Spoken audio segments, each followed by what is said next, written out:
राज्यामध्ये भाजप पक्षाच्या नावाखाली काहींकडून व्यापार सुरू असल्याचं धंगेकर म्हणतायत। नैतिकता म्हणून मोहोळ यांनी मंत्रिपदाचा राजीनामा द्यावा अशी ही मागणी धंगेकरांनी केली आहे। पुण्यातील जैन बोर्डिंग जमीन वादावरून धंगेकरांचा पुन्हा एकदा मोहोळ यांच्यावर हा निशाणा आहे। पुण्यातील भाजपच्या काही लोकांकडून स्वतःचा गल्ला भरण्याचं काम केलं जातंय। प्रकरणाची चौकशी व्हावी, सत्य जनतेला कळावं असंही रवींद्र धंगेकर म्हणतायत।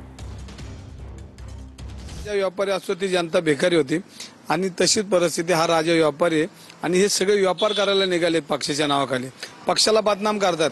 आज तुम्ही बघितलं असेल तर कोणाला खाजगी तुम्ही विचारा, त्यांची 4-5 लोकांची एक टीम आहे भाजपची, ही विकृती आहे। आणि जो मतदार हा त्यांना एक चांगल्या मोदी साहेबांकडे बघून यांना मतदान करत असतो, पण त्याचा गैरफायदा घेऊन संस्था, पोलीस, गुन्हेगार हे सगळी यंत्रणा ही हायजॅक करून आपला गल्ला कसा भरायचा ही कामं करतात।